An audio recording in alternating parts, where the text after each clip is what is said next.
Vale, pues, ¿qué tal? Ya me imagino que estaréis cansadetes, ¿no? Ya es la última clase antes de la charla del profesor Feringa. Y bueno, pues yo he preparado una charla así un poco más, ¿vale? Voy a ir un poquito al grano, un poquito... ¿está el punto por ahí? Sí. Va a intentar que los conceptos queden claros, ¿vale? Y cualquier cosa, pues me interrumpís y me preguntáis, ¿vale? Eso no hay ningún problema. Bueno, como ha dicho Emilio, yo me llamo, soy Borja Ibarra, trabajo en el Instituto INDEA Nanociencia y básicamente en nuestro laboratorio lo que hacemos es utilizamos técnicas de manipulación de moléculas a nivel individual, ¿vale? Para estudiar las propiedades físico-químicas, las propiedades de la materia biológica y materiales sintéticos en la nanoescala, ¿vale? Y entonces hoy lo que os voy a contar es pues en qué consiste estas técnicas de manipulación de moléculas a nivel individual, que se llaman las pinzas ópticas, y un par de ejemplos de cómo las podemos aplicar, ¿vale? Y, espera, que igual con esto va para adelante, ¿no? Sí.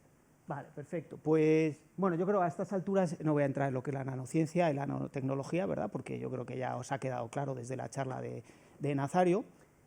Pero bueno, igual lo que sí me gustaría es llevarla un poco a mi campo, ¿no? Yo soy biólogo de formación y entonces pues me gustaría llevarla a este campo de la biología, pues porque, hombre, en realidad la nanociencia, ¿no? Cuando hace referencia al estudio de las propiedades de la materia en la nanoescala, tenemos que tener en cuenta que la materia no es solo materia inerte, sino que también hay materia viva, ¿no?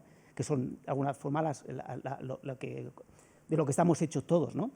Y esta materia viva a esta nanoescala, a escala molecular, también tiene propiedades muy interesantes que pues, es muy interesante estudiarlas porque pues, en algún momento pues, vamos a poderlas aplicar, ¿vale? Pues para generar aplicaciones que en realidad al final es que lo que queremos nosotros es sobrevivir como especie, ¿no? Que es el propio objetivo de la vida en sí, ¿no? Y por otra parte, también me gustaría, antes de meterme en el rollo de las pinzas ópticas, pues definir un poco lo que tecnología, ¿no? Cuando estamos hablando de tecnología, yo creo que todos tenemos en la mente que la tecnología es el producto del ser humano, ¿no? Que nosotros hacemos tecnología. Pero bueno, yo creo que eso en realidad no es así, ¿no? La naturaleza es tecnológica en sí misma, ¿no? Nosotros al final somos productos de la naturaleza y no dejamos la tecnología al final. ¿Qué es la nanotecnología? Es el desarrollo de una serie de herramientas para conseguir un objetivo, ¿no? Cualquier organismo como nosotros somos un conjunto de herramientas, tenemos brazos, tenemos piernas, tenemos ojos, cerebro. ¿Para qué? Pues para perpetuarnos, ¿no? En el tiempo. O sea, la naturaleza nos ha hecho, realmente es tecnológica, pero, y no solo es tecnológica a nivel macroscópico, sino también a nivel microscópico, a nivel molecular, porque antes de generar órganos, la naturaleza lo que ha hecho es generar una serie de moléculas que realmente son nuestras proteínas que trabajan en el interior de las células, que se utilizan como herramientas. Herramienta que es como objetivo perpetuar el material genético, ¿no? Entonces, bueno, yo con esto simplemente os quería llevar un poco y traer al campo de la biología y cómo pues también la biología pues está presente en la nanociencia y cómo al final la naturaleza en sí misma pues es nanotecnológica, ¿no? A nivel pues molecular, por supuesto. Entonces, bueno, pues estas proteínas, como os digo, estas herramientas que tenemos en el interior de nuestras células, realmente trabajan como auténticos motores moleculares.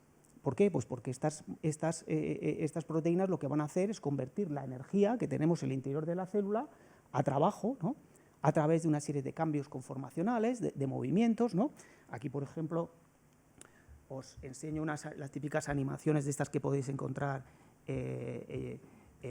online de proteínas. A ver si consigo darle. De proteínas que se comportan como motores moleculares. Bueno, pues esa no me ha funcionado por la razón que sea, pero bueno, no, tampoco voy a perder tiempo. Esto es una proteína que es una quinesina que realmente, como veis, tiene dos patitas y lo que hace es se une a unas vesículas enormes, como si yo me cojo esta habitación y me la pongo, ¿no? Y lo que hace es pues llevar las vesículas, la célula, de un sitio a otro, ¿no? Está funcionando como auténtico motor que usa el ATP, ¿no? Que es el compuesto químico, pues para moverse, ¿no? Así a lo largo de... ¿El ATP quién lo produce? Pues el ATP no se come, ¿no? El ATP nos lo producimos en el interior de nuestras células, lo producimos en las mitocondrias. Hay una proteína que es la ATP sintasa, que es esta de aquí, que bueno, como habéis visto en la animación, lo que hace es rotar ¿vale? Y la rotación realmente lo que está haciendo es acoplar los procesos mecánicos de la rotación a juntar el ADP con el fósforo inorgánico para generar ATP, ¿vale? Como veis, eso es un auténtico motor que está utilizando toda esta coordenada, ¿no?, mecánica y la coordenada química para funcionar. ¿Y quién genera todos estos motores? Pues al final estos motores se generan por otra maquinaria súper compleja que son los ribosomas, ¿vale? Aquí la animación ya ha parado, pero bueno, esta animación es un poco caca, la verdad que tampoco merece mucho la pena. Y al final ¿quién produce los motores proteicos? Pues resulta que son motores y maquinaria que está hecha de ácidos nucleicos, ¿vale? Que son los ribosomas. Los ribosomas lo que van a hacer es poner aminoácidos uno tras otro y van a generar estas proteínas que salen por aquí y vamos a tener todos estos motores moleculares, ¿vale? Entonces, bueno, pues el interior de la célula, de nuestras células, lo que tenemos son cientos de proteínas que trabajan como motores moleculares y que tienen funciones esenciales, ¿vale?, para el funcionamiento de la célula, porque la célula no es una vesícula que está llena de cosas, sino que es realmente una auténtica fábrica en la que todo está perfectamente coordinado y organizado, y todos estos motores van a funcionar de manera súper eficiente y súper eficaz, porque es que llevan miles de millones de años evolucionando, ¿vale? Y entonces, bueno, pues estos motores en realidad biológicos, pues lo que han servido pues es, no sé por qué no va. Igual porque, espérate a ver. Vale, estos motores moleculares biológicos, pues lo que nos han servido realmente es de inspiración, ¿no?, a los químicos sintéticos, en química supramolecular, pues para generar moléculas sintéticas hechas en el laboratorio que de alguna manera emulen, ¿no?, un poquito lo que hacen estos motores. Por ejemplo, pues se han sintetizado moléculas que pueden caminar a lo largo de un eje, pues como estas que os enseño aquí, o como nos va a enseñar el profesor Feringa, se han generado, también se pueden generar motores moleculares sintéticos que roten y se puede controlar esta rotación de la misma manera que lo está haciendo la ATP sintasa. E incluso se han generado este tipo de moléculas, que son moléculas que están conectadas mecánicamente. Yo creo que, Emilio, tú les hablaste de ello, ¿verdad? Y estas moléculas, por ejemplo, en este ejemplo, es un anillo que se puede mover a lo largo de un eje y lo que puede hacer es hacer péptidos de 3 aminoácidos, ¿vale? Esto, bueno, a ver, los ribosomas hacen péptidos de cientos de miles de aminoácidos, pero bueno, esto ya es un paso, ¿no? Entonces, por supuesto, estas moléculas sintéticas, pues no tienen la eficiencia de los motores moleculares biológicos, ¿no? Eso está claro. Pero realmente nosotros si realmente queremos generar estas moléculas sintéticas en el laboratorio que sean más eficientes, pues lo que tenemos que hacer ahora es estudiar, tenemos que hacer nanociencia, ¿no? Tenemos que sacar la información de cómo funcionan realmente estas, por ejemplo, los motores moleculares biológicos, y también saber cómo funcionan estas, porque el cómo es diferente al qué. Ya sabemos qué hacen, ¿vale? Pero la pregunta es cómo lo hacen, y el cómo lo hacen es mucho más cuantitativo, ¿vale? ¿Cómo funcionan estos motores? ¿Cómo están convirtiendo energía en trabajo? ¿Cómo están acopladas sus coordenadas mecánicas y físicas? ¿Y cuáles son, pues, estos procesos físico-químicos que realmente están gobernando la operación de estos sistemas en la nanoscala, ¿no? Y aquí vamos a sacar un montón de información que podríamos aplicar luego a nivel nanotecnológico, ¿vale? Y claro, ¿cómo estudiamos esto? Pues si queremos estudiar el funcionamiento de una proteína o de una de estas moléculas, claro, lo que sería idóneo es que pudiéramos realmente aislarla, ¿no? Aislar una sola de ellas y ver cómo funciona en tiempo real, ¿no? ¿Por qué? Pues porque todas estas moléculas, cuando están trabajando en la nanoscala, ¿no?, a nivel molecular, pues están sujetas a fluctuaciones térmicas, ¿vale? Porque trabajan a unos niveles de energía muy similares a los del baño térmico. ¿Y qué pasa? Que estas fluctuaciones térmicas en realidad gobiernan la operación de todos estos sistemas, ¿vale? Entonces, pues sería muy interesante poder aislar una de estas moléculas y ver cómo fluctúa en tiempo real, cuál es su cinética en tiempo real, porque nos va a dar un montón de información sobre cómo está funcionando. Y por otra parte, si estamos hablando de que estos sistemas trabajan como motores moleculares que hacen trabajo, es decir, que están generando fuerzas y desplazamientos. Estamos hablando de fuerzas de piconewtons, ¿no?, de 10 a la menos 12 newtons y desplazamientos del orden de nanómetros. Bueno, pues la idea estaría muy bien poder realmente acceder a estas fuerzas, a estos desplazamientos, porque es el producto de la reacción de estos sistemas, y así estudiaríamos una coordenada muy interesante que se llama la coordenada, bueno, es la coordenada mecánica, ¿no?, de estas moléculas. Aparte de la coordenada química, pues va a haber una coordenada mecánica.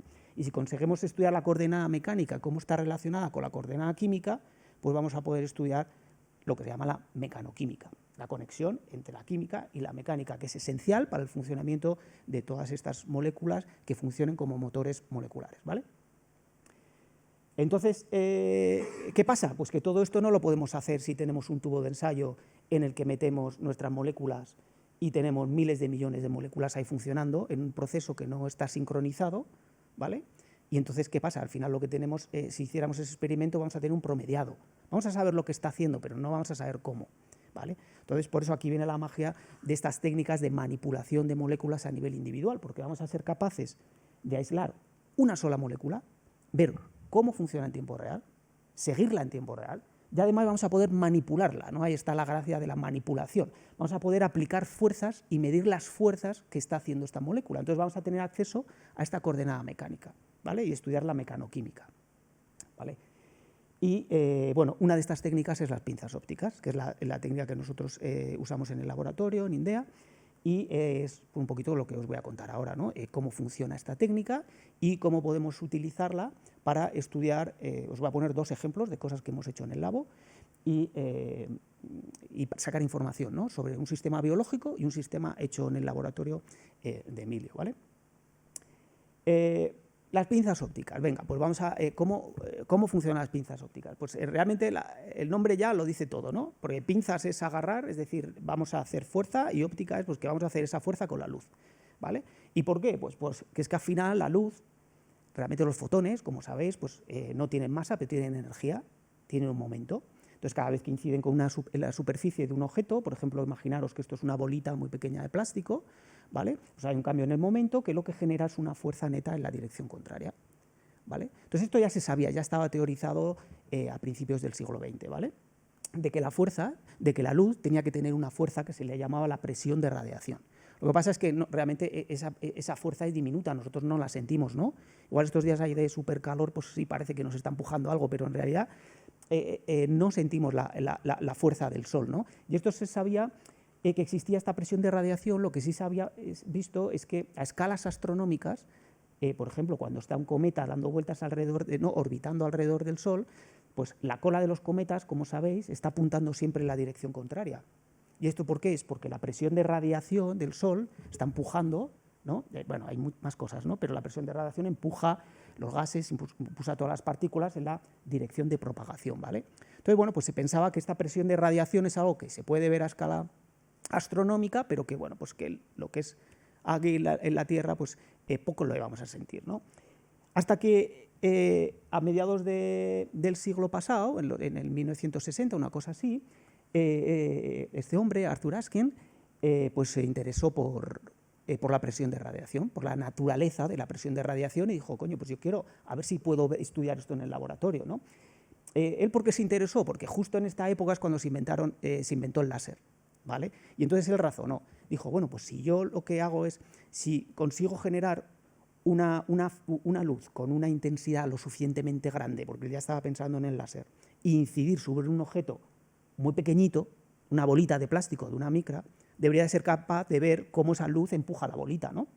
Y entonces él diseñó un experimento en el que, utilizando uno de los láseres de la época, ¿vale?, que estos eran láseres así, que del tamaño de una nevera prácticamente, lo hizo pasar a través de una especie de celda, una camarita, una placa Petri de estas de laboratorio, que está llena de agua, con bolitas, unas bolitas de una micra, ¿vale? Y hizo pasar el láser a través y observó esto con los microscopios de la época. Entonces lo que quería ver es, bueno, cuando esta bolita tocara el láser, pues la bolita debía de ir en una determinada dirección. Y esto es efectivamente lo que él vio, ¿vale? Esa época, por supuesto, pues no hay pelis chulas para enseñar. Entonces, pues lo que él vio que es que las bolitas, cuando entraban en contacto con el láser, pues se iban siempre en una determinada dirección, y demostró la presión de radiación en el laboratorio, ¿no? Pero es que aparte de eso, ¿no?, tuvo ahí un bonus en lo que él estudiaba, porque es que vio que no solo iban en esa dirección, sino es que las bolitas se concentraban en la zona de mayor intensidad del láser, iban siempre al centro, porque él, en esa época los láseres tenían un perfil gaussiano, ¿vale? O sea, tenían más intensidad en el centro que en los lados, y resulta que estas bolitas iban a la zona de mayor intensidad. ¿Por qué? Pues porque es en esta zona donde tenemos más fotones y donde se va a generar una fuerza neta, ¿no?, hacia esta zona. Entonces él demostró esta otra fuerza que se llama la fuerza de gradiente. Y esta fuerza es muy interesante. ¿Por qué? Porque luego él dijo, bueno, yo no solo quiero empujar las bolitas, yo lo que quiero es atraparlas y manejarlas y ponerlas donde a mí me dé la gana. Entonces, ¿cómo hizo esto? Pues lo que hizo fue, de alguna manera, enfrentar la fuerza de gradiente contra la presión de radiación. Y para ello, pues lo que hizo es enfocar el haz láser usando una lente, ¿vale?, en un punto determinado. Entonces, en este punto, justo en el punto donde está el láser concentrado, es el punto en el que hay más fotones, en el que se genera una mayor intensidad del láser, ¿vale?, y se va a generar, aquí van a dominar las fuerzas de gradiente, justo en esta zona. Es decir, la bolita va a entrar por aquí por el láser, le va a empujar a la trampa óptica, donde está concentrado el láser, y ahí se va a quedar atrapada, ¿vale? Y bueno, lo más interesante no fue esto, ¿no? Esto fue muy bien, venga, pues podemos atrapar las bolitas aquí en el foco, porque se genera, como veis, una fuerza neta en esta dirección. Él lo que demostró es que estas pinzas ópticas, y aquí viene la gracia de toda esta técnica, funcionan como un muelle, ¿vale? Es un muelle. La fuerza que realiza la luz está relacionada con la constante esta del muelle, la constante elástica del muelle, y el desplazamiento, ¿vale? Y la gracia de todo esto es que esta constante del muelle es súper extra mega sensible, es del orden de piconewtons nanómetro, ¿vale? Es decir, se puede medir fuerzas tan pequeñas como un piconewton, 0,1 piconewtons, y desplazamientos pues menores que 10 nanómetros, alrededor de 5 o 10 nanómetros con esta técnica, que son justo las fuerzas y los desplazamientos característicos de las moléculas a nivel molecular, ¿vale? Y la aplicación de esta técnica para estudiar las moléculas a nivel de moléculas individuales y sobre todo la aplicación en biología, le sirvió a Arthur Askin que le dieran el premio Nobel hace 3 o 4 años por la invención de esta técnica, ¿vale? Ya tenía 96 años a Arthur Askin cuando le dieron el premio Nobel. Así que, bueno, como decías antes, hay que estar vivo para que te den el premio Nobel, y este justo llegó. Y, vale. Bueno, pues yo creo que ya os he dicho lo más importante de aquí. Como veis, pues la pinza óptica, la gracia de todo esto es que la fuerza de la luz es extremadamente débil, ¿vale? Si esto fuera más fuerte, pues no tendríamos acceso a estas fuerzas tan débiles y a estos desplazamientos tan pequeños, ¿vale? Entonces bueno, pues ahora estaréis preguntando, bueno, pues ¿cómo medimos? ¿Qué pinta tienen las pinzas ópticas? Bueno, pues las pinzas ópticas que nosotros hemos construido en nuestro laboratorio pues tienen esta pinta, que no os dice gran cosa, pero como veis ya no tiene el tamaño de una nevera. Ahora los láseres son así, y podemos concentrar todo esto pues en un tamañito pues así, ¿no?, que colgamos del techo, y pues una cosa, como veis aquí, es una cosa mucho más manejable, ¿vale? Esto es un aparato que hemos construido, tenemos un par de ellos que hemos hecho en Indea Nanociencia. Pero en realidad la técnica es lo que hizo Arthur Askin. O sea, lo que nosotros en este diagrama, lo que os enseño es que usamos los láseres para generar una trampa óptica en el interior de una celda líquida, un líquido donde tenemos agua, donde vamos a hacer experimentos, ¿no? Si trabajamos principalmente nosotros con cosas biológicas, tenemos que trabajar en agua, ¿vale? Y vamos a enfocar, generamos aquí la trampa, y además, como veis, tenemos aquí una micropipeta que ahora os voy a enseñar para qué sirve, ¿vale? Entonces, básicamente, imaginaros que esto es nuestra celda, pues aquí tenemos la trampa óptica, trabajamos con bolitas, como Arthur Askin hizo hace casi 100 años, pero ahora estas bolitas de una micra de plástico las recubrimos del material o del sistema que nosotros queremos estudiar, ¿vale? Entonces, por ejemplo, imaginaros que esto es una proteína y esto es una molécula de DNA. Pues lo que hacemos es modificar químicamente las bolitas para poder unir uno de los extremos del DNA a la bolita, ¿vale? Y ahora queremos manipular una de estas. Entonces, para eso necesitamos una segunda superficie, necesitamos otro punto, ¿no? Tú no puedes manipular algo si no lo agarras de dos puntos. Si lo agarras de uno, lo puedes desplazar a un sitio a otro, pero no lo puedes manipular. Entonces, para eso necesitamos un segundo punto. Bueno, primero lo que hacemos, por supuesto, es atrapar la bolita en la trampa, ¿vale? Y una vez que la tenemos atrapada, lo que vamos a hacer es acercar una segunda bolita, que la tenemos en esta micropipeta que os he dicho antes. Esta bolita va a estar recubierta, la hemos modificado con otros grupos químicos que van a reaccionar ahora, por ejemplo, con esta proteína, ¿vale? Y entonces, cuando las ponemos juntas, hay un momento, ¿no?, que vamos a poder aislar una molécula o un complejo macromolecular, en este caso, entre las dos bolitas, ¿vale? Entonces, como os he dicho, recordar que la pinza óptica es es un muelle extremadamente sensible, es una báscula, ¿no? Entonces, esta proteína ahora, imaginaros que nosotros le fluimos la energía que necesita para trabajar, el ATP. La proteína va a empezar a caminar sobre el DNA y va a coger y va a tirar la bolita hacia abajo, ¿no? Va a desplazar esta bolita hacia abajo y nosotros podemos medir este desplazamiento en tiempo, esto es desplazamiento, y esto sería la actividad de la proteína moviéndose a lo largo del DNA porque está tirando y como veis, pues a veces va rápido, otras veces se para. Bueno, aquí no, si hacemos zoom podemos ver que a veces va un poquito para atrás, es decir, como veis, podemos seguir la cinética en tiempo real de una molécula cuando está trabajando y tenemos acceso a estas fluctuaciones que realmente forman parte, ¿no?, de su funcionamiento y que nos las hubiéramos perdido si estuviéramos trabajando en un tubo de ensayo en el que tuviéramos miles de moléculas trabajando, porque todas estas fluctuaciones estarían promediadas, ¿vale? Entonces, como os digo, tenemos acceso a esta cinética en tiempo real. Pero no solo eso, como la trampa funciona como un muelle, si sabemos el desplazamiento, sabemos la constante de la trampa, que la podemos calcular la fuerza que está haciendo este motor, ¿vale? Que puede ser más o menos anecdótico, ¿eh? Lo de saber qué fuerza hace, pues es anecdótico. Yo creo que lo más interesante es que nosotros podemos separar estas dos bolitas. Podemos mover la trampa relativa a la micropipeta. Entonces, si la proteína quiere ir en esta dirección, nosotros podemos aplicar fuerza en dirección contraria, ¿vale? La proteína quiere moverse así. Nosotros podemos tirarle y aplicar fuerza mecánica, ¿vale? Esta fuerza mecánica va a afectar los pasos mecánicos de la proteína hacia adelante y entonces podemos ver cuál es el efecto de esta fuerza mecánica sobre la cinética en tiempo real de la proteína.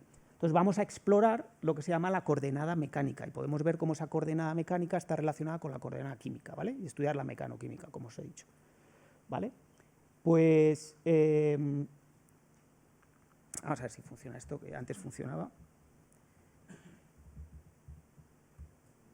pero ahora me sale este punto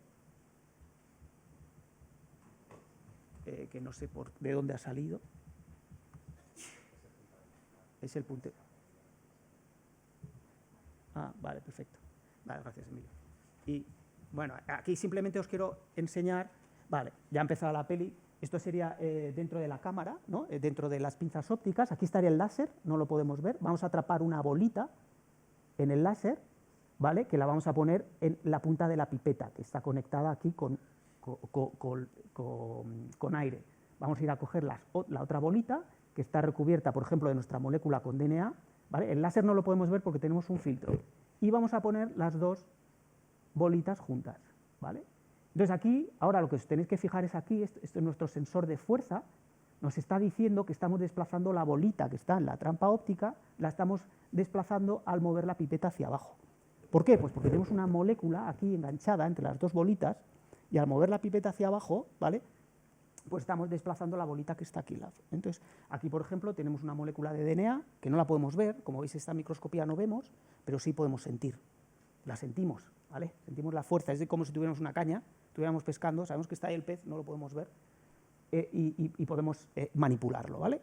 Esto ha ido quizá un poquito rápido, pero yo creo que ha quedado más o menos claro. Por supuesto, esto está la velocidad más rápida a la que ocurre.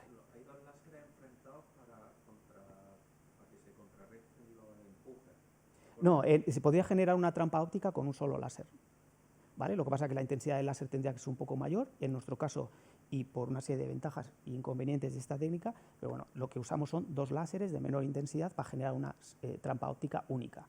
Estos dos láseres los podemos hacer pasar, todo el láser va a pasar por el objetivo, de tal manera que vamos a recoger toda la luz que sale de los láseres, porque realmente todos estos movimientos que os he enseñado aquí, estos movimientos no los estamos midiendo con una cámara, viendo cómo se mueve esta bolita fuera de la trampa. Estos movimientos los medimos porque cuando la bolita sale fuera de la trampa, el láser se desplaza, ¿vale? Y este desplazamiento sí lo podemos medir con una resolución de nanómetros en un fotodetector, ¿vale? Y para recoger toda la luz del láser, pues bajamos la intensidad del láser y por eso usamos dos láseres en este tipo de pinzas y no uno. Pero con una también se puede hacer, ¿vale? Con un solo láser. ¿Quieres aprovechar para preguntar algo más ahora que hemos parado? Venga, empezamos por abajo y vamos para arriba.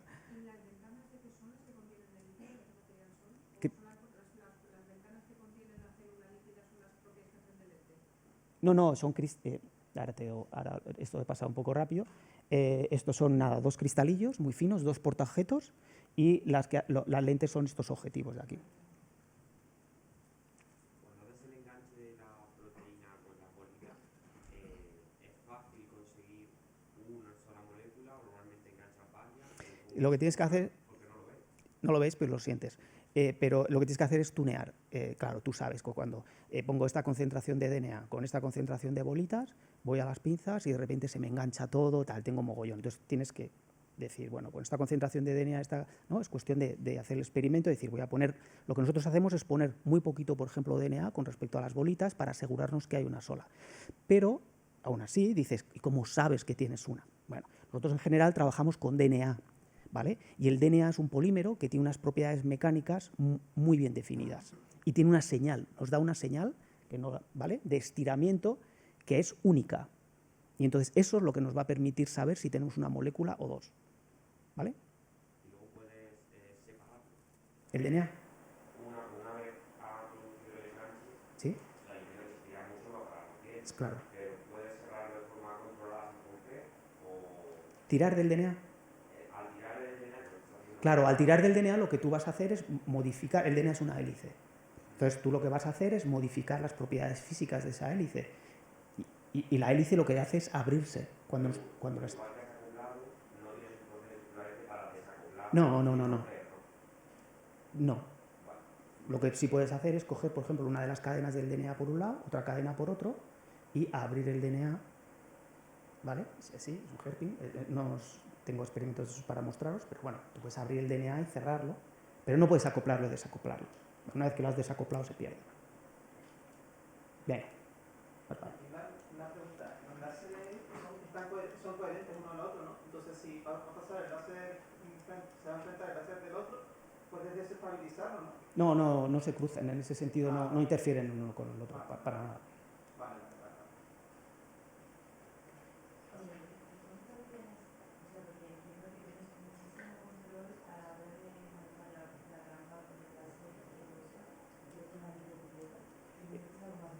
Efectivamente, no, la micropipeta es más bien estática. Bueno, a ver, antiguamente la micropipeta estaba conectada a un motor, un piezo eléctrico que podía moverse, ¿sabes?, de manera muy controlada y nanómetros.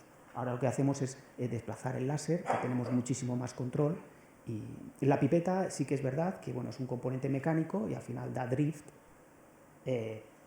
que tienes que tener cuidado. Es decir, por supuesto, estamos midiendo fuerzas de piconewtons, desplazamientos de nanómetros, y todos estos experimentos hay que hacerlos en condiciones muy controladas, ¿vale? Lo que os he enseñado y tal, sacar actividades, bueno, pues todos sabéis lo que es la ciencia, ¿no?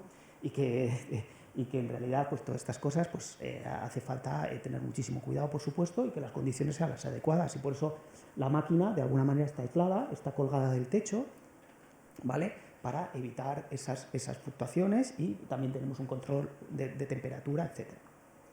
¿Vale? Pues muy bien, pues entonces, bueno, y nada, y simplemente deciros que con esta técnica de las pinzas ópticas pues se han estudiado un montón de proteínas, ¿vale?, de motores moleculares, ¿vale?, de diferente tipo, no voy a entrar en detalle, y con Emilio pues lo que hemos hecho es adaptar esta técnica para estudiar no solo sistemas biológicos, sino sistemas sintéticos, ¿vale?, motores moleculares o interruptores moleculares, como os voy a contar luego. Y luego, bueno, la gracia de esta técnica es que se puede combinar con otras cosas. Como os he dicho, nosotros podemos sentir, pero estaría guay también ver, ¿no? Entonces, para eso, estas pinzas ópticas pues se combinan con microscopía confocal, con STED, con FRED y, por ejemplo, con Raman, etcétera, ¿vale? Vale, pues entonces ahora ya lo que voy a hacer es poneros dos ejemplos de cómo podemos usar las pinzas para estudiar un sistema biológico y una molécula sintética, ¿vale? Y el sistema biológico que voy a estudiar que os voy a enseñar es una polimerasa de DNA. Yo no sé si tenéis que ir al colegio para saber lo que es la biología y tal. Bueno, simplemente deciros, aquí os voy a mostrar una animación que por supuesto no tiene nada que ver con lo que está ocurriendo en el interior de nuestras células, pero que yo creo que transmite muy bien la idea de cómo las proteínas funcionan como motores, ¿vale? Pero no os quedéis que esto funciona así, porque bueno, esto es muy mecanístico y nada en biología es así, ¿no? Entonces, bueno, esto sería una molécula de DNA. Para replicar el DNA lo que necesitamos es una maquinaria, por supuesto, de proteínas, que lo tienen que abrir y tal, y cada una de las cadenas que sale va a ser replicada. Y esta proteína de aquí es la polimerasa. La polimerasa lo que hace es leer el DNA e incorporar el nucleótido complementario correspondiente en cada caso. Eso ya lo sabéis, ¿no? Que el DNA tiene 4 letras y que la A va enfrente de la T y la C, ¿vale? Entonces lo que se necesita es esta proteína, esta polimerasa, que lee el DNA e incorpora el nucleótido correspondiente, ¿vale? Y se puede mover a velocidades de 1000 nucleótidos en un segundo, ¿vale? 1000 nucleótidos en un segundo. Y mete un error cada millón o cada 10 millones de nucleótidos incorporados, ¿vale? O sea, no sé si eso os hace una idea de lo flipante que son estas máquinas a nivel molecular, ¿no? de la eficiencia que tienen. Entonces, bueno, esto sería la estructura, ¿vale? Esto es una estructura cristalográfica de esta proteína. Aquí es el DNA que entra, este es el DNA que sale. Como os digo, la proteína va a leer lo que está aquí y va a incorporar enfrente de la T, va a incorporar una A. Y, bueno, todo este proceso pues tiene una serie de pasos. Esto no se da en un solo paso, ¿no? Y se ha estudiado mucho cómo están funcionando, qué es lo que están haciendo estas proteínas. El paso de incorporación del nucleótido pues implica, primero, que el nucleótido tiene que unirse. Luego la proteína tiene que saber que ese nucleótido es el correcto, es decir, que es una T y que hay una A, no que está metiendo una C. Luego, después de saber qué es el correcto o no, se tiene que producir la química, luego se tiene que producir la hidrólisis, la liberación de pirofosfato. ¿Por qué? Porque el nucleótido que entra está trifosfatado, ¿vale? Y se incorpora monofosfatado, entonces se tiene que liberar pirofosfato, ¿vale? Entonces hay un montón de pasos químicos, esto es simplemente un resumen. Y aparte de estos pasos químicos, también hay una serie de pasos que se ha visto estructurales. Esto es simplemente lo que he hecho es girar la proteína para que la veáis de frente y aquí os tenéis que fijar en ese dominio de aquí, ¿vale? Que de la proteína, que lo que va a hacer es pasar de estar abierto a estar cerrado. Yo creo que ahora se va a ver mejor, ¿vale? Es este dominio aquí que se llama los dedos de la proteína, que está abierto. Cuando viene el nucleótido se cierra, se produce la hidrólisis, se libera el pirofosfato y los dedos van y se abren, ¿vale? No sé si se ve muy bien, pero bueno, tenéis que, las polimerasas al final se considera que tienen la forma de una mano, ¿vale? Y los dedos, ¿qué es esto? Lo que va a hacer es así, clic, clic, clic, clic, clic, clic, clic, todo el rato, ¿vale? Cuando viene el nucleótido, incorpora, o sea, estabiliza la forma cerrada, cuando se va, se estabiliza la forma abierta, ¿vale? Y eso se piensa, no, está relacionado con el proceso de selección del nucleótido y con el proceso de incorporación del nucleótido, ¿vale? O sea, hay cambios mecánicos muy importantes, ¿vale? Y aparte de todo esto, luego la proteína se tiene que mover a la siguiente posición. Tiene que avanzar, ¿no? Y la pregunta aquí es, ¿cómo avanza? ¿Cuál de estos pasos químicos está relacionado con el paso mecánico? ¿Cómo se está utilizando la energía química para avanzar mecánicamente, ¿no? Ya estaba la pregunta que estaba sin resolver y que nosotros dijimos, pues vamos a ver si con las pinzas ópticas pues podemos investigar esto, ¿no? ¿Por qué? Porque había gente que lo que decía es, mira, pues estos cambios conformacionales de los dedos es lo que está ligado al movimiento. ¿No? Después de ver estas estructuras tan chulas, decía, mira, cuando los dedos se cierran, esto empuja la proteína a la siguiente posición. Y otra gente dijo, no, es cuando los dedos se abren. Cuando los dedos se abren es lo que realmente tira de la proteína a la siguiente posición. Y luego vinieron los físicos, que son más listos que todos los demás, y dijeron, no, es que esto no tiene por qué estar relacionado con los cambios conformacionales. La proteína podría estar moviéndose entre dos posiciones, ¿vale? Térmicamente, y la energía química se podría estar utilizando de otra manera, ¿no? Entonces aquí tenemos dos mecanismos que son completamente diferentes. Uno que se llama el Power Stroke, que yo no sé si os suena de haberlo oído por ahí, en el tema de motores moleculares se usa mucho, y lo otro es el Brownian Ratchet. Power Stroke, la energía se usa directamente en el cambio conformacional y en el movimiento. El Brownian Ratchet, ¿qué dice? Pues que la proteína es capaz de fluctuar, ¿vale? Y que la química lo que va a estar haciendo es corregir esas fluctuaciones, ¿vale? Son dos mecanismos completamente diferentes. Entonces, la idea que nosotros dijimos, bueno, pues vamos a ver si podemos investigar esta pregunta con las pinzas ópticas. Vamos a enganchar una sola de estas proteínas, vamos a hacer fuerza mecánica, ¿vale? Para interrumpir este paso mecánico, y a la vez vamos a hacer estos experimentos a diferentes concentraciones de nucleótidos. ¿Por qué? Porque lo con nucleótidos es la energía química, ¿vale? Entonces vamos a estudiar estas dos variables, una que afecta a la mecánica y la otra que afecta a la química, y vamos a ver cuál es el efecto sobre la cinética en tiempo real de la proteína y a ver si aquí podemos sacar qué paso está ligado el paso mecánico está ligado al paso químico, ¿vale? ¿Cómo hacemos esto? Bueno, pues para esto lo que tenemos que hacer es preparar nuestra proteína, la que os he enseñado, la tenemos que modificar, porque la tenemos que agarrar, ¿vale? Entonces le ponemos una biotina. Y luego en el DNA lo que vamos a hacer es también modificar el DNA para poderlo agarrar el DNA de otra manera, ¿vale? Entonces esto, en las pinzas, lo vamos a enganchar la bolita de abajo y luego la bolita de aquí, pues la vamos a enganchar la bolita que está en las pinzas. Ahora la proteína va a empezar a leer el DNA y, como os he enseñado antes, va a empezar a tirar, ¿vale? Y en presencia de nucleótidos, pues vamos a ver cómo la distancia entre las bolitas se va a ir acercando, ¿vale? Se va a ir acercando. En este sistema, ¿qué pasa? Que si nosotros ahora desplazamos la bolita que está en la pipeta con respecto a la de la trampa, las separamos, estamos ejerciendo una fuerza contraria al movimiento de la proteína, ¿vale? Entonces podemos ver cuál es el efecto de esa fuerza sobre la cinética a diferentes fuerzas y, como veis, la pendiente de la reacción pues se va haciendo cada vez menos pronunciada. ¿Por qué? Pues porque la velocidad es cada vez menor.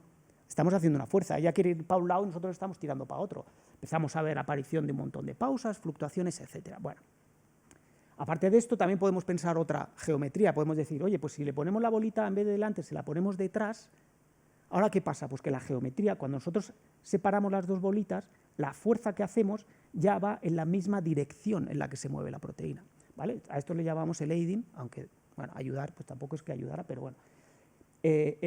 Bueno, claro, en single molecules, en realidad, pues es verdad que estudiamos una por una, pero también es verdad que necesitamos mucha estadística para saber lo que... Porque cada molécula, cuando investiga las moléculas a nivel individual, cada molécula tiene su propia personalidad. Y entonces, bueno, por ejemplo, en este trabajo, pues investigamos más de 300 moléculas individuales a diferentes fuerzas, a diferentes concentraciones, pues para tener estadística suficiente y significativa para poder analizar los datos, ¿no? Entonces, ahora simplemente os voy a enseñar los datos más relevantes, ¿vale? No voy a entrar en detalle, simplemente, ¿qué pasa con la velocidad? Pues como imaginaréis, la velocidad, según vamos incrementando la fuerza, pues disminuye. Pues claro, cada vez es más difícil a la proteína, ¿no?, caminar. Si esto lo hacemos a diferentes concentraciones de nucleótidos, pues vamos viendo que la velocidad va disminuyendo gradualmente. Para todas las concentraciones de nucleótidos esto va cambiando, ¿vale? Muy bien. A partir de aquí podemos decir poco, ¿vale? Pero esto es interesante porque, bueno, si os fijáis a las concentraciones saturantes de nucleótidos, la proteína puede tirar cuando le estamos haciendo fuerzas de 50 piconewtons.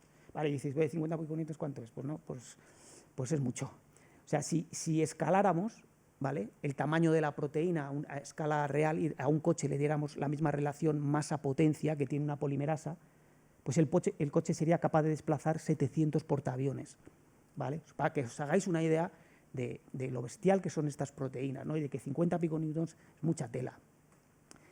Vale, eso es anecdótico. Y de aquí, bueno, de aquí no podemos sacar directamente cuál es el paso de la reacción que está relacionada con el movimiento. Lo que necesitamos es saber cómo dependen otros factores cinéticos o variables, que son los factores estos de Michaelis-Menten. Entonces lo que podemos hacer es representar estos datos que aquí os pongo velocidad frente a fuerza a diferentes concentraciones, pues lo podemos hacer al revés, podemos poner velocidad, concentración a diferentes fuerzas. Y aquí sí que podemos ajustar Michaelis-Menten, ¿vale? Y podemos sacar cómo la Vmax y la Km cambian con la fuerza, ¿vale?, que sería esto. Y ahora sí, decimos, bueno, ya con esta información y con otra más que no quiero entrar en rollos, es cuando llamamos a nuestro físico de cabecera, físico teórico, y le decimos, oye, necesitamos un modelo. Necesitamos un modelo para ajustar todo esto. ¿Qué modelo es el que vale? Entonces, hay muchos modelos, ¿vale? Y simplemente yo os voy a enseñar tres. Lo que antes os he enseñado en una línea, ¿vale?, los diferentes pasos, ahora lo he puesto ahí como una especie de ciclo. El primer modelo, por ejemplo, consideraría que es el paso de los dedos, el cerrarse, donde está acoplada el paso de traslocación. El segundo modelo considera que no es en este paso, sino en el último, es cuando los dedos se abren cuando se trasloca. Y el otro modelo lo que considera y lo que dice, bueno, pues que la traslocación no está relacionada con el cambio conformacional, sino que es un paso independiente en el que la proteína puede difundir entre dos posiciones, ¿vale? Entonces, cada uno de estos modelos lo que nos va a dar es una expresión matemática bastante compleja de velocidad, de Km, y nos va a dar unas predicciones, ¿vale? Y nosotros podemos ver qué modelo ajusta todos los datos que nosotros tenemos, estos y otros más que nos estoy enseñando, ¿vale? Entonces, como veis, el único modelo que ajusta a los datos experimentales es el modelo del Brownian-Ratchet. El modelo que predice que la translocación de la proteína, el movimiento mecánico, no tiene nada que ver con los cambios conformacionales de la proteína. La proteína va a estar fluctuando entre dos posiciones, ¿vale? Los otros modelos nos dan predicciones que no tienen nada que ver con los datos experimentales, ¿vale? Entonces, la gracia de estos modelos es no solo eso, sino que es que, claro, estos modelos, para hacer todos esos ajustes, necesitamos un montón de números, necesitamos poner números a todos estos rates y todas estas constantes de equilibrio que tenemos aquí, ¿vale? Y luego podemos validar si estos números que nos han salido aquí son compatibles con lo que otra gente ha estudiado con otras técnicas, ¿no? Y validar nuestro modelo, porque si no, lo que aporta el modelo es información sobre este paso mecánico, este nuevo paso mecánico que nos está diciendo que los cambios conformacionales no tienen nada que ver, que por supuesto la proteína no va a estar luchando contra las fluctuaciones térmicas, sino que aprovecha las fluctuaciones térmicas y que la química lo que está haciendo es corregir esas fluctuaciones. La proteína va a estar entre dos posiciones y cuando está adelante es cuando se une el nucleótido y entonces la fija. Y una vez que se da la química va a empezar a fluctuar entre la posición, ¿vale? Y eso sería el Brownian-Ratchet y lo que se ha visto luego, pues que en general todos estos motores moleculares y en biología estos Brownian-Ratchet son los que dominan, ¿vale? Es la forma en la que tienen de operar estos motores moleculares. Muy bien.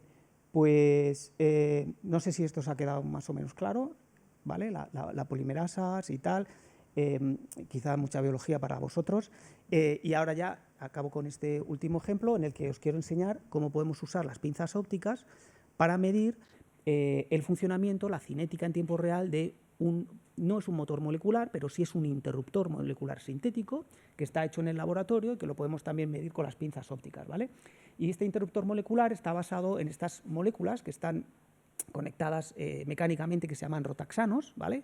Rota viene de un anillo, que es este de aquí, y el hexano este creo que viene de axel, del eje, ¿vale? Entonces, en realidad, un rotaxano, seguro que sabéis mucho mejor que yo, es este anillo, es un anillo que está enhebrado a lo largo de un eje de polietilenglicol, ¿no? Que puede tener la distancia que más o menos queramos, unos 10, 15 nanómetros, 5, lo que sea, y al final tenemos estos stoppers, ¿no? Estas moléculas. ¿Hablaste tú de esto? Ah, bueno, entonces me puedo evitarlo, me puedo evitar esto. Entonces, la gracia de todo esto, como ya sabéis, tiene dos estaciones químicas, ¿vale? Y el anillo pues, va a tener diferentes afinidades por estas estaciones que nosotros podemos controlar externamente, pues, cambiando el pH, cambiando la sal, cambiando la temperatura, podemos hacer que este anillo tenga afinidades por las estaciones, ¿no?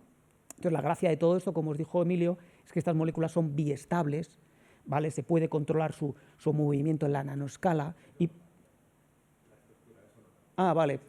Pues la gracia de todo esto realmente es que puedes controlar la posición del anillo en la nanoescala, ¿vale? Son sistemas biestables y es realmente un control nanométrico, ¿no? Entonces, esto pues se puede funcionalizar superficies con este tipo de moléculas que tienen un montón de aplicaciones en molecular electronics y también, además, pues estas moléculas pueden ser componentes fundamentales de maquinaria molecular sintética, porque al final son interruptores, ¿no? Que los podemos poner en una situación o en otra y entonces pues esto es súper útil. Estos, como os comentó Emilio, seguramente esto lo diseñó, esto es el diseño, ¿no? Y la síntesis de todos estos sistemas fue el profesor Stoddard, ¿no?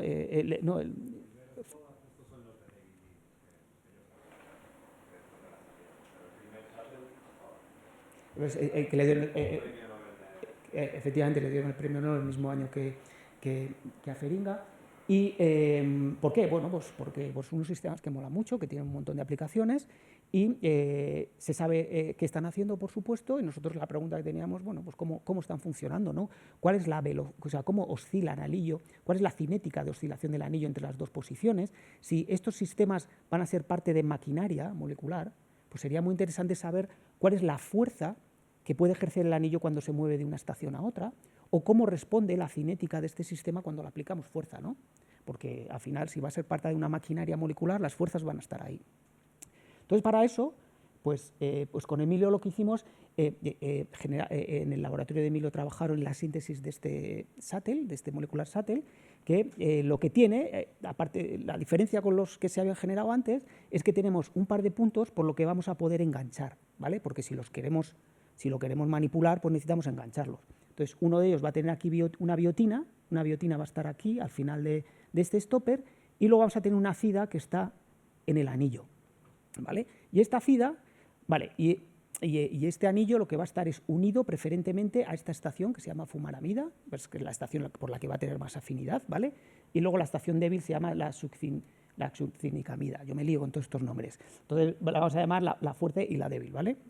Entonces, la idea es que lo que hacemos, ahora lo que vamos a hacer es acoplar este anillo a las pinzas. Y para eso lo que usamos es DNA. El DNA es un asa, realmente es un asa molecular, es una herramienta que nosotros vamos a usar, que es un polímero que nos va a servir muy bien para manipular el DNA. Entonces vamos a usar la click chemistry para unir una molécula de DNA a este anillo. Y además esto nos va a ayudar a solubilizar la molécula y vamos a poder hacer los experimentos en agua, ¿vale? En general, todos los experimentos con estos sistemas se hacen en disolventes orgánicos. Ahora vamos a poder trabajar en agua, ¿vale? ¿Por qué? Pues porque está unida a esta molécula de DNA. Entonces esta molécula de DNA que está enganchada aquí en el anillo la podemos acoplar a la bolita en la trampa y luego la biotina podemos usar otra asa de DNA para acoplarla a la bolita que está en la pipeta. Y de esta manera, como veis, pues ya lo tenemos enganchado entre las dos superficies y vamos a poder manipularlo, ¿vale? Y lo primero que podemos hacer es calcular la fuerza que tenemos que hacer para desplazar el anillo de esta estación, ¿no? O las fuerzas que está haciendo el anillo en cada estación o para salir de ella, ¿no? Entonces vamos a hacer estos experimentos en los que vamos a estirar simplemente, ¿vale? Bueno, entonces, como veis, esta sería la curva de fuerza, esto es la fuerza que nosotros aplicamos, esta es la extensión incrementa, este incremento es porque estamos estirando las asas de DNA, pero hay un punto en el que vemos un salto. Este salto no debería de estar si no tuviéramos el rotaxano, y este salto, la distancia entre dos puntos es compatible con la distancia que tenemos entre estas dos estaciones. Entonces, realmente lo que estamos haciendo es coger el anillo, sacarlo y poniéndolo en la posición de arriba, ¿vale? Y cuando relajamos la fuerza, que es esta curva roja, pues vemos cómo el anillo vuelve a la posición original. Y esto es muy interesante porque es que resulta que el anillo aquí está aplicando fuerza. O sea, está de alguna forma cogiendo todas las fluctuaciones térmicas y aplicando una fuerza contra el propio sistema para volver a la estación fuerte, ¿vale? Entonces, bueno, esto lo podemos hacer cientos de veces en la misma molécula y podemos calcular las distribuciones de ruptura en cada una de las estaciones, en la estación débil y en la estación fuerte. Y lo interesante de estas distribuciones es este punto, es dónde se cruzan, porque nos va a dar un valor muy interesante, que es la fuerza de coexistencia, que es la fuerza a la que el anillo tiene la misma probabilidad de estar arriba o de estar abajo, ¿vale? El anillo debería estar moviéndose así, arriba y abajo, ¿vale? Además, esta fuerza de coexistencia es un valor de cuasi equilibrio que si lo multiplicamos por la distancia entre las dos estaciones nos da la energía del shuttle, ¿vale? Bueno, la fuerza de coexistencia en este caso es alrededor de 8,5 piconewtons, entonces nosotros lo siguiente lo que dijimos es, bueno, si a esta fuerza el anillo está oscilando entre las dos posiciones, lo que podemos decirle a la máquina es mantén la fuerza a esa posición y vamos a ver la oscilación, vamos a medir la cinética de oscilación, y eso es lo que hicimos, mantener la fuerza en el valor de coexistencia, y ahora vemos cómo la posición cambia continuamente entre dos, ¿vale? Entre dos posiciones muy bien definidas, que están a la distancia, que es la distancia entre las estaciones químicas, que es el anillo moviéndose arriba y abajo. Esto lo podemos hacer durante minutos, como esta sería la señal comprimida, el anillo moviéndose arriba y abajo. En esta fuerza de coexistencia, la probabilidad de estar arriba y la probabilidad de estar abajo es la misma, entonces estas distribuciones, como veis, son muy parecidas.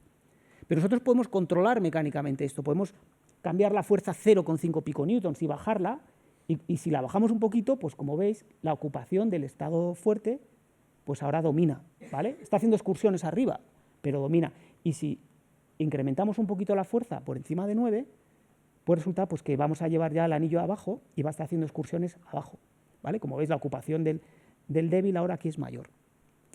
A partir de estos perfiles de ocupación vamos a poder sacar los perfiles energéticos del sistema, ¿vale? Y vamos a poder ver, como veis, claro, según vamos incrementando la fuerza, pues el perfil energético, pues el pozo va a estar aquí en la estación fuerte, lo vamos a pasar por equilibrio y la vamos a poner, ¿vale? Este es el perfil energético. Y como veis en este perfil energético, este punto, como sabéis, es el estado de transición, y aquí nos resultó curioso que el estado de transición está más cerca de una estación que otra, es decir, no es una cosa simétrica, ¿no? Y esto lo podemos cuantificar, y para cuantificarlo podemos realmente hacer uso, ¿no?, de este control que tenemos tan fino de la fuerza. Entonces podemos medir cuál es la cinética de intercambio entre las dos estaciones, los rates, ¿vale?, a diferentes fuerzas. Entonces sería el rate de la estación débil a la fuerte, de la estación fuerte a la débil. Esto es exponencial, ¿vale? Esto es un logaritmo. Entonces, como veis, esto tiene una dependencia exponencial, como ya estaba predicho para un sistema biestable de este tipo por otras teorías. Podemos hacer el ajuste con estas teorías y con esta teoría realmente, aparte de sacar otra vez el valor de coexistencia, que ya lo sabíamos, lo que podemos sacar es la distancia al estado de transición de cada una de las estaciones, que como veis es asimétrico, ¿vale? Entonces, bueno, pues como veis con las pinzas pues tenemos un control pues muy bueno de todas estas moléculas a nivel molecular. Podemos sacar un montón de información.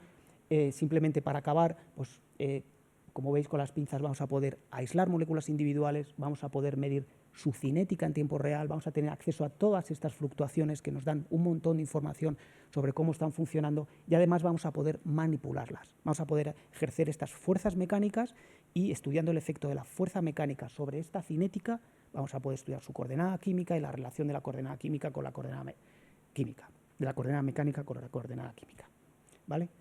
Y nada más, pues eso es todo. Espero que haya quedado más o menos claro. Pues muchas gracias, Borja.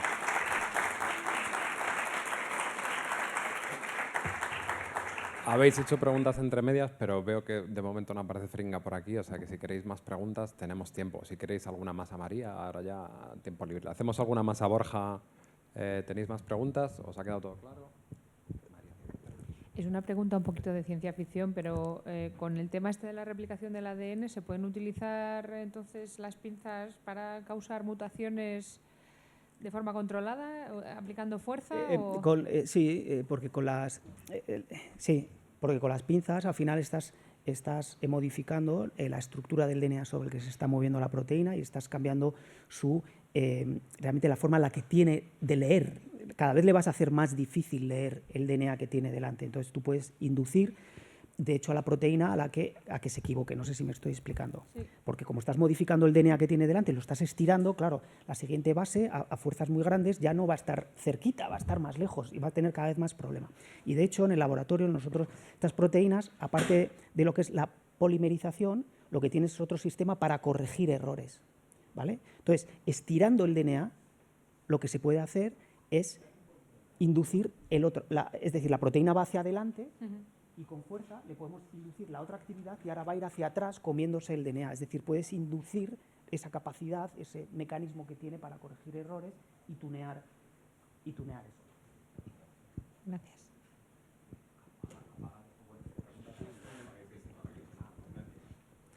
Bueno, yo quería preguntar un poco por esta línea, con las pinzas también, no sé si tiene algún tipo de interés, pero ¿hacer nudos con las proteínas? ¿Hacer nudos? Sí. O sea, si las puedes manejar, primero, ¿es viable? Y segundo, Es viable, sí, ¿tiene ¿por qué algún no? tipo de interés por A cambiar la ver, topología con la de proteína lo veo mal. Una proteína es muy estable, necesitarías una proteína que no estuviera plegada. Claro, pero como el pliegue es una cosa que se investiga un montón, muy interesante. Pero sí podrías hacerlo con los ácidos nucleicos, con el DNA. Entonces lo que necesitarías, por ejemplo, es unas pinzas ópticas en la que tuvieras 4 trampas. Imagínate, tienes 4 trampas, tienes 2 moléculas de DNA, que, bueno, de hecho la gente hace estas cosas, y puedes ya enfrentar 2 moléculas y hacer algún tipo de nudo y tal. Por supuesto, lo que tienes que tener tú en tu cabeza es la pregunta biológica que quieres responder. Es decir, hacer el nudo por sí. Tiene que tener algo detrás, decir, oye, aquí me interesaría hacer un nudo para responder este tipo de preguntas. Yo lo pensaba porque al estás cambiando la topología de la cadena sobre la que te estás moviendo, entonces no sé si tiene algún tipo de interés, pues eso, el de hacer un anillo que conecte los 2 extremos o un nudo de forma que, no sé, estás cambiando las condiciones de contorno sobre las que se está moviendo tu proteína. Se podrían hacer ese tipo de cosas, pero como te digo, pues sería para intentar simular algún tipo de sistema biológico que tengas por ahí y digas, bueno, a ver en estas condiciones. Y la gente hace ese tipo de cosas. Muchas gracias. Nada. Muy bien.